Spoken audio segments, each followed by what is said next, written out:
सिन्दूरारुणविग्रहां त्रिनयनां माणिक्यमौलिस्फुरत्तारानायकशेखरां स्मितमुखीमापीनवक्षोरुहां पाणिभ्यामलिपूर्णरत्नचषकं रक्तोत्पलं बिभ्रतीं सौम्यां रत्नघटस्थरक्तचरणां ध्यायेत्पराम् अम्बिकाम् अरुणां करुणातरङ्गिताक्षीं धृतपाशाङ्कुशपुष्पबाणचापाम् अणिमादिभिरावृता मयूखैः अहमित्येव विभावये भवानीम् ध्यायेत् पद्मासनस्थां विकसितवदनां पद्मपत्रायताक्षीं हेमाभामपीतवस्त्रां करकलितलसद्धेम पद्मां वराङ्गीं सर्वालङ्कारयुक्तां सततमभयदां भक्तनम्रां भवानीं श्रीविद्यां शान्तमूर्तिं सकलसुरनुतां सर्वसंपत्प्रदात्रीं नारायणी नमोस्तुते। ललिता सहस्रनाम सौभाग्य भास्कर भाष्य में अब तक हमने 913वें नाम तक का भाष्य देख लिया। इस क्रम में अब हमें 31वां परिभाषा श्लोक प्राप्त है। आज हम 31वें परिभाषा श्लोक के साथ 914 से 917 इन चार नामों का भाष्य भी देखेंगे। तो पहले 31वां परिभाषा श्लोक देखते हैं। 31वां परिभाषा श्लोक है खेचरता द्विर्भवदा देहे चैका भवे देवी भगणे चतुर्गणा भूर्भव भालशतेन गोमेदा। इस परिभाषा श्लोक के माध्यम से अग्रिम 37 नामों का विभाजन किया गया है। अग्रिम 37 नाम अर्थात 914 से 950वें नाम तक को इस श्लोक के माध्यम से विभाजित किया गया है। और 914वां नाम स्वस्था और 950वां नाम है पंचसंख्योपचारणी, माने स्वस्था से पंचसंख्योपचारणी नाम तक का जो विभाजन है या विभाग है वह 31वें परिभाषा श्लोक से किया गया है। अब जो आगे के चार नाम हमें आज करने हैं 914 से 917, उनका पाठ कर लेते हैं। तदंतर देखते हैं भाष्यकार जी ने किस प्रकार से इन चार नामों का भाष्य किया है। तो 914 से 917वें नाम का भाष्य है स्वस्था स्वभाव मधुरा धीरा धीर समरचिता। तो इस क्रम में हमें 914वां नाम प्राप्त है स्वस्था। स्वस्था का अर्थ है जो स्वयं में ही स्थित है वह, माने जो स्वस्था माने अपने में ही स्थित है वह भगवती स्वस्था नाम से कही गई है।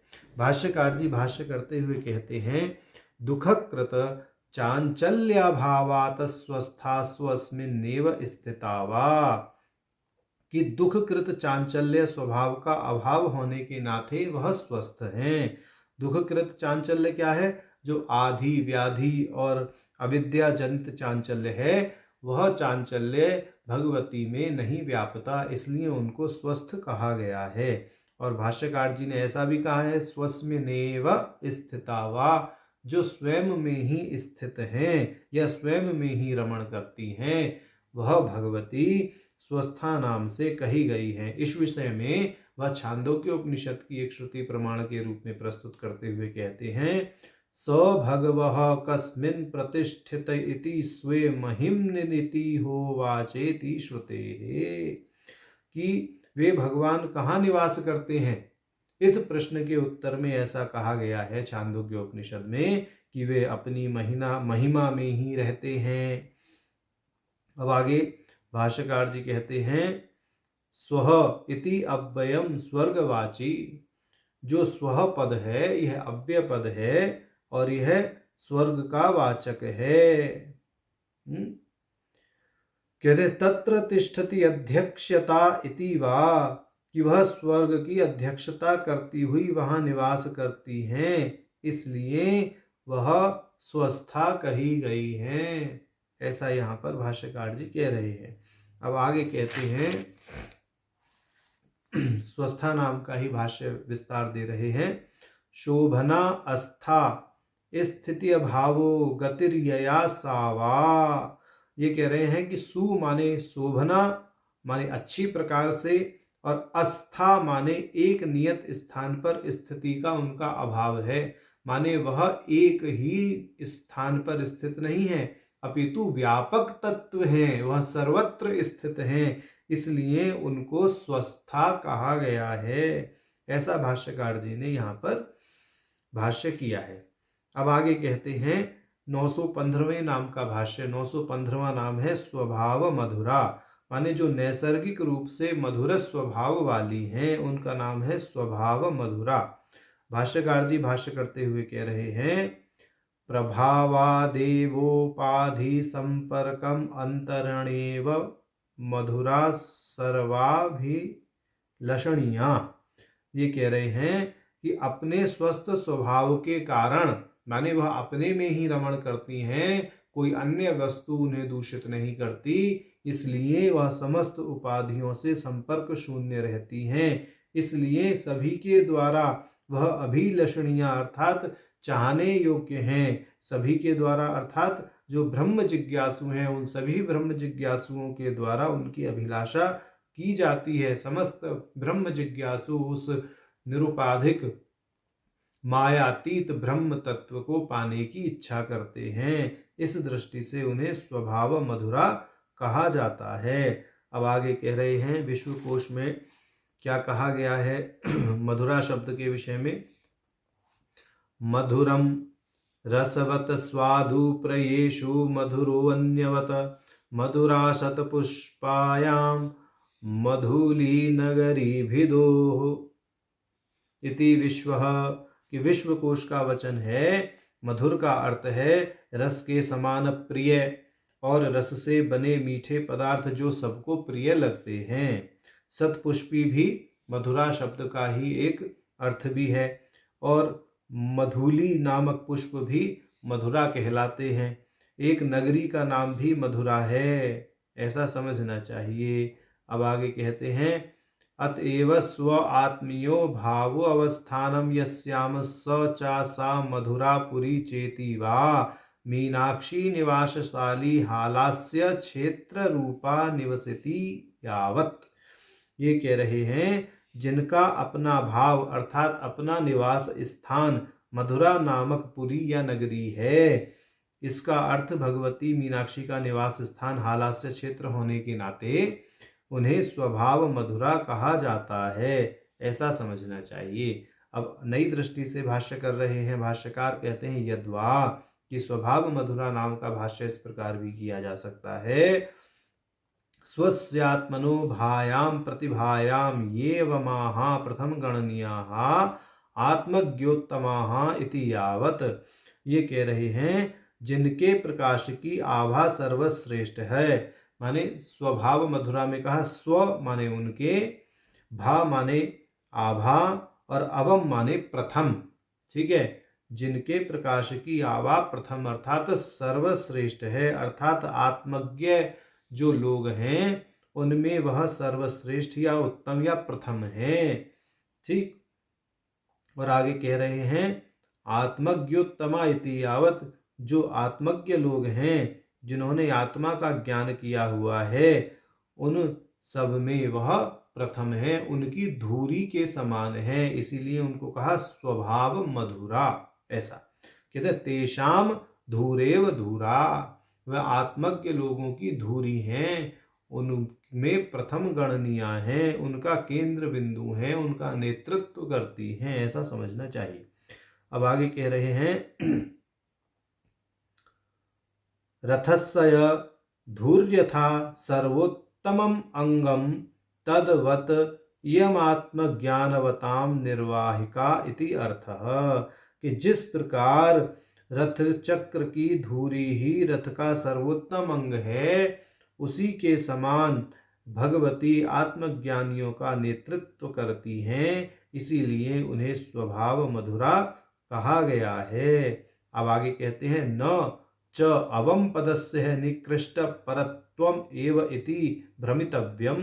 बोले यहाँ जो अवम पद का प्रयोग हुआ है उसका अर्थ निकृष्ट लेकर भ्रमित नहीं होना चाहिए, अपितु अवम और उत्तम यह जो पद हैं यह प्राय प्रथम और चरमता को दिखाते हैं। इसी बात को आगे कहते हैं अवम उत्तम पदयोः प्रथम चरम परत्वेन योग प्रदर्शनात्।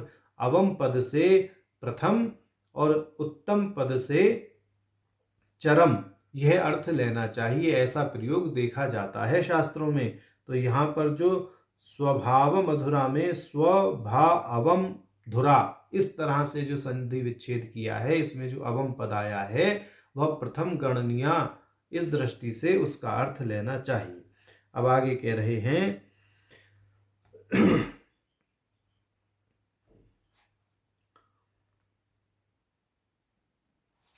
अग्निरग्रहे प्रथमो देवतानां संयातानुत्तमो विष्णुराशिः इति आदि आज्ञा वैष्णवेष्ट्यायुज्यानुवाक्यं मन्त्रस्य सर्वदेवता प्रथम चरम भूतयोरग्निः विष्णुग्रहणे प्रत्याहारन्यायेन मध्यस्थानामखिलदेवतानां ग्रहणं दीक्षयिणिजष्टौ सिद्ध्यति इति प्रतिपादनपरस्य व्याख्यारूपे अग्निर्वै देवानामवमो विष्णुर्परम् इति बृहवच् ब्रह्मणे प्रथम पदस्य अवम पदेन व्याख्यान दर्शनेन तयोः पर्यायत्व सिद्धेः। ये कह रहे हैं कि भाई श्रुति में अग्नि के विषय में अग्नि को देवताओं में प्रथम और विष्णु को चरम बताया गया है। इसका अर्थ यह नहीं है कि कोई निम्न या कोई जो है उच्च है। यहाँ तो प्रथम और चरम की बात कही गई है, इस दृष्टि से ही लेना चाहिए। यहाँ पर जो भगवती को स्वभाव मधुरा में अवम पद से प्रथम गणनीय बताया गया है, उसका तद्वत ही ग्रहण करना चाहिए जिस प्रकार से शास्त्र में व्याख्यान अवम और उत्तम पद का किया गया है। अब आगे कह रहे हैं स्वभावात्म प्रज्ञानम ये वमंती सृजंती साधयंती तेषु धूरुत्तमा इति वा, कि आत्मज्ञान से जो प्रज्ञान को साध लेते हैं ऐसे ज्ञानियों में वे अग्रणी हैं, ऐसा भाव है। अब आगे कहते हैं तेन न निर्धारण इति षष्ठी समास निधेशस्य न विरोधः पुरुषोत्तम इति अत्रैव सप्तमी समास स्वीकारात् शोभना अभावः स्वभावः अभावेषु शोभनत्व विशेषणत्व प्रतियोगिनां भावानां शोभनत्वम् उक्तं भवति। तेन रागद्वेष वैषम्येन घृणा आदि प्रयोगिकैः अभावैः मधुरा इति वा। ये कह रहे हैं कि राग द्वेष वैषम्य घृणा आदि के भाव का अभाव होने के कारण उनका स्वभाव मधुर है। स्वेषु आत्मीयेषु भक्तेषु भावेन अवस्थानेन मधुरा वा। तो कह रहे हैं अपने भक्तों की भक्ति से प्रसन्न होकर उन्हें मधुर अर्थात सत्फल प्रदान करती हैं। ऐसा आगे कह दिया स्वेषा भावेन भक्त्या मधु सत्फलम राति इति वा, कि अपने भक्तों की भक्ति से प्रसन्न होकर वह उन्हें मधुर फल प्रदान करती हैं। अब आगे कह रहे हैं कि भाई इस विषय में श्रुति वचन भी है। चरन वै मधु विदन्तीति श्रुतौ तथैव मधुपदस्य व्याख्यान दर्शनात्, कि जिनमें भक्ति का भाव होता है और जो राग द्वेष आदि से रहित हैं, जो ज्ञान मार्ग का अनुसरण करते हैं, उन्हें अमृतत्व अर्थात मधु की प्राप्ति होती है। एवं अभिप्रायावतारयोरपि ही भाव पदार्थ यथासंभव योजनीयाः। बोले इस दृष्टि से और भी जो संभव अर्थ बनते हैं उनको समझ लेना चाहिए। ऐसा भाष्यकार जी ने स्वभाव मधुरा नाम का भाष्य किया है। अब आगे 916वां नाम हमें प्राप्त है धीरा। धीरा अर्थात शक्ति से संपन्न है, जो वह भगवती धीरा नाम से कही गई हैं। अब भाष्यकार जी भाष्य करते हुए कहते हैं धीरा पंडिता, माने जिनमें आत्म विषयक बुद्धि होती है उन्हें पंडित कहते हैं। शंकराचार्य जी ने श्रीमद् भगवद गीता के भाष्य में कहा है पंडा आत्म विषया बुद्धि येषाम ते ही पंडिताः। तो यहाँ भास्कर राय जी कह रहे हैं धीरा पंडिता, माने भगवती आत्म विषयक बुद्धि रखती हैं, साक्षात आत्म विषयक बुद्धि वही हैं, माने जो स्वात्म स्वरूप का बोध कराने वाली बुद्धि है वह भगवती से अभिन्न है। वह ऐसी पंडा का उदाहरण करती हैं, इसलिए वह पंडिता हैं, धीरा हैं। तो यहाँ पर जो धीरा पद है वह आत्मज्ञानी के लिए प्रयुक्त हुआ है, ऐसा समझना चाहिए। अब आगे नई दृष्टि से भाष्य करते हुए कहते हैं धीरा पद का या धीरा नाम का धैर्यवती वाह, माने जो धैर्य से संपन्न हैं उन्हें धीरा कहते हैं। अब आगे कहते हैं धियम अद्वैत बुद्धिम राति ददाती वाह, कि जो अद्वैत बुद्धि जिसको धी कहते हैं, यानी धी का अर्थ हो गया अद्वैत बुद्धि, जो अद्वैत बुद्धि को प्रदान करती हैं वह भगवती धीरा नाम से कही गई हैं। अब कह रहे हैं कि अवधूत गीता का वचन है ईश्वरानुग्रहादेव पुंसाम अद्वैतवासने इति स्मृते है, कि अवधूत गीता में कहा गया है ईश्वर के अनुग्रह से साधक को अद्वैत बुद्धि प्राप्त होती है। तो यहाँ जो भाष्यकार जी ने भाष्य किया धियम अद्वैत बुद्धिम राति ददाती इति, कि भगवती ही यानी जो ईश्वर तत्व हैं वह जब अपना अनुग्रह करते हैं तो वह आत्म विषयक अद्वैत बुद्धि प्रदान करते हैं साधक को, ऐसा कहने का भाव है। अब नई दृष्टि से भाष्य करते हुए कह रहे हैं भाष्यकार धीरा पद का या धीरा नाम का धी प्रदा इरा दशमी तिथिर यस्याम वा, कि दशमी तिथि की अधिष्ठात्री देवी इरा जो अद्वैत बुद्धि प्रदान करती हैं वह भगवती से अभिन्न है, इसलिए भगवती ललिता को धीरा नाम से कहा गया है, ऐसा समझना चाहिए। तो इस प्रकार 916वें नाम का भाष्य भाष्यकार जी ने किया है। अब 917वां नाम हमें प्राप्त है धीरज समर्चिता। धीरज समर्चिता का शाब्दिक अर्थ है धीरों के द्वारा पूजनीय है जो। धीर कौन? जब धीरा पंडिता कही गई माने आत्म विषयक बुद्धि रखने वाली भगवती धीरा कही गई, तो धीर समर्चिता में धीर पद क्या होगा? वो भी पंडितों के लिए प्रयुक्त होगा। तो भाष्यकार जी कह रहे हैं धीरै ही पंडितै ही समर्चिता, जो अद्वैत बुद्धि संपन्न ज्ञानियों के द्वारा पूजनीय है, अर्थात आत्मज्ञानियों के द्वारा जो पूजनीय ब्रह्म तत्व है वह साक्षात भगवती धीर समर्चिता नाम से कही गई हैं। अब आगे कह रहे हैं कि भाई श्रुति वचन है तम धीरा सह कवयः उन्नयन्ति इति श्रुते है, कि पंडित और कवि उनकी स्तुति करते हैं। किनकी? भगवती तत्व की, ब्रह्म तत्व की स्तुति करते हैं। आत्मज्ञानी और कवि, कवि का अर्थ भी आत्मज्ञानी ही है, तो वह लोग ब्रह्म तत्व की स्तुति करते हैं। अब कह रहे हैं एवं च कल्याण चरणैहि स्वयै धैर्य प्रकटीकृतम, जो कल्याण चरण हुए उन विद्वान के द्वारा धैर्य का वर्णन इस प्रकार किया गया है पातयः वा पाताले स्थापयः वा निखिल लोक साम्राज्ये मातस्तव पद युगलम नाहम मुंचामी नैव मुंचामी इति। तो ये कह रहे हैं कि कल्याण चरण जी ने इस प्रकार कहा है धैर्य का वर्णन करते हुए, हे माता आप चाहें मुझे नरक में भेज दें अथवा समस्त लोगों का साम्राज्य मुझे दे दें, किंतु मैं आपके चरण युगलों को नहीं छोड़ूंगा। माने इतना धैर्य दिखा रहे हैं कल्याण चरण जी कि उन्हें चाहे भगवती नरक में भेज दें, चाहे समस्त लोकों का उनको साम्राज्य दे दें, फिर भी वह भगवती के चरण को नहीं छोड़ना चाहते, ऐसा समझना चाहिए। अब आगे कह रहे हैं धी संज्ञम ज्ञानाभिन्यम रसम आनंदम उद्देश्यार्चिता वा। अब ये कह रहे हैं कि जो धीर समर्चिता नाम है उसकी संधि इस प्रकार कर लीजिए धी रस रसम अर्चिता, माने धी रसम अर्चिता। तो धी का अर्थ हो गया यहाँ में धी रूपी ज्ञान और रस का अर्थ है रस रूपी आनंद। धी रसम अर्चिता, जो धी रूपी ज्ञान और रस रूपी आनंद की प्राप्ति के लिए माने साधकों द्वारा अर्चित हैं, माने जिनकी अर्चना करने से साधक धी रूपी ज्ञान और रस रूपी आनंद की प्राप्ति करते हैं, वह भगवती धीर समर्चिता नाम से कही गई है। तो आज हमने 31वें परिभाषा श्लोक के साथ साथ 914 से 917 इन 4 नामों का भाष्य देखा। नारायण।